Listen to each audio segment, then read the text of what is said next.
Beberapa orang tersihir dengan kebohongan Rizal Arif, termasuk Refli Harun, doktor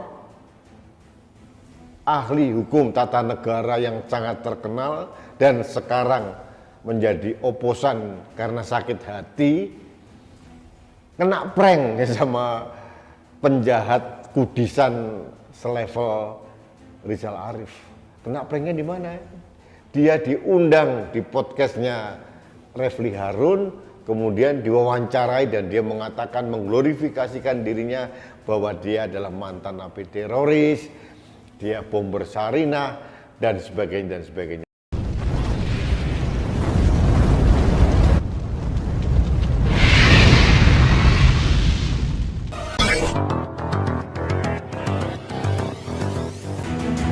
Halo sahabat Indonesia, kita bertemu lagi dalam Opini Rudi akhir pekan. Sahabat Indonesia, ada peristiwa yang sangat mengenaskan. Ini predator anak muncul lagi. Namanya Abi Rizal Afif atau sering disebut dengan Rizal Afif saja. Dia sudah tertangkap, kemudian dinyatakan telah menculik dan mencabuli 12 orang, yang dicabuli sekitar 3 atau 4 orang begitu. Nah, ini menarik nih Rizal Afif ini. Bukan hanya seorang predator anak atau pedofil, dia juga seorang penipu ulung.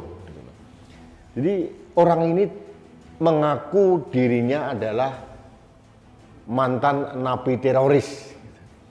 Dia mengatakan salah satu bomber Sarinah terlibat dalam pengeboman di sini dan sini. Ternyata itu hanya omong kosong alias bohong 100%. Nah, kebohongan Rizal Afif ini diklarifikasi oleh Kalapas Gunung Sindur maupun penjelasan dari BNPT. Orang ini penipu, udah 4 kali dia dihukum karena menipu, membohongi, hanya pemain tindak pidana kriminal receh-receh lah, penipuan, tukang bohong dan sebagainya. Konon dia ini selama di penjara bergaul dengan napi ter atau napi teroris, dan kemudian dia terpengaruh dengan penyesatan keagamaan yang dilakukan oleh beberapa oknum napi teroris gitu. Nah, sekeluarnya dari penjara, dia gembar-gembor ke semua orang bahwa dia adalah mantan napi teroris. Padahal itu hanya hoax, hanya omong kosong. Mengapa dia mengatakan dirinya adalah mantan napi teroris? Supaya meningkat gengsinya saja. Gengsinya biar naik bahwa dia napi elit gitu, teroris. Padahal sejatinya dia hanya kriminal biasa, penipu biasa.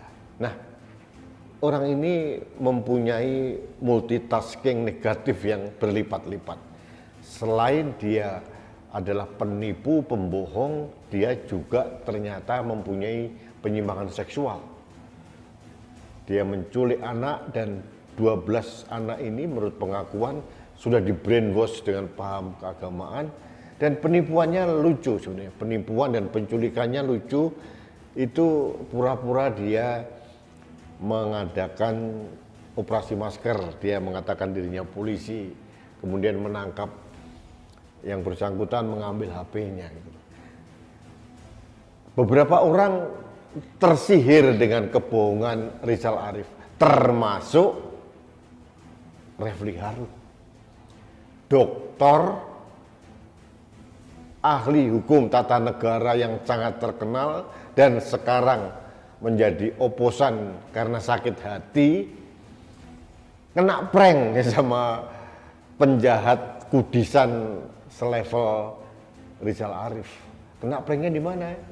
Dia diundang di podcastnya Refli Harun, kemudian diwawancarai dan dia mengatakan mengglorifikasikan dirinya bahwa dia adalah mantan napi teroris, dia bomber Sarinah dan sebagainya dan sebagainya. Sebetulnya jujur saja, kalau saya jadi seorang Refli Harun malu. Seorang dokter pernah jadi komisaris utama BUMN gitu ya, dan sekarang menjadi oposisi karena masuk dalam barisan sakit hati, tertipu oleh ulah penjahat kriminal kudisan seperti Rizal Arif. Sahabat Indonesia, ada beberapa hal yang ingin saya sampaikan dalam pesan opini Rudi kali ini adalah, ini predator anak. Bukan tidak mungkin korbannya lebih dari 12 orang ini. Dan mungkin sebangsa, sekaum dengan Rizal Afif ini banyak. Kita harus hati-hati. Dan menurut saya polisi harus tegas. Ini korbannya 12, sebagian dicabuli gitu ya. Jadi ini harus menjadi perhatian publik, perhatian negara. Ini predator anak. Jadi jangan dihukum atau dipidanakan dengan pasal-pasal yang ringan. Masalah dia menipu Refli Harun, menipu media selama ini, ya udahlah, itu hanya acting yang bersangkutan. Karena merasa sok gengsi menjadi napi teroris, dia bangga, jadi dia melakukan penipuan. Yang konyol memang orang yang ditipu. Kalau saya sih malah kagum sama Rizal Afif ini. Yang konyol ya sebangsa Refli Harun dan kawan-kawan, dan beberapa media yang sempat mengutip omongannya Rizal Afif bahwa dia adalah mantan napi teroris. Ini berbahaya. Jadi fokus saya kali ini bukan pada kebohongan dia mantan napi teroris atau apa, karena itu sudah clear, sudah diklarifikasi oleh pejabat-pejabat terkait, tapi adalah kejahatan penculikan anak dan predator anak ini. Ini hati-hati. Dan ini menurut saya alarm buat kita semuanya. Kita harus berhati-hati dengan lingkungan sekitar kita, dan kita harus aware pada lingkungan, jangan sampai ada pembiaran-pembiaran, dan harus ada pembelajaran pada anak-anak kita, jangan sampai mudah ditipu atau disesatkan oleh orang-orang seperti Rizal Afif ini. Jadi itu saja pesan saya kali ini. Yang paling penting saya mohon kepada aparat keamanan, aparat hukum khususnya, untuk mempidanakan Rizal Afif ini seberat-beratnya. Karena ini ancaman serius buat masyarakat, buat generasi muda kita. Ini predator anak. Ada penyimpangan seksual dan dikemas dengan kejahatan, kebohongan, dan kemampuan untuk berakting. Ini hampir sempurna, sehingga ini merupakan ancaman yang super serius buat komunitas kita, buat masyarakat Indonesia.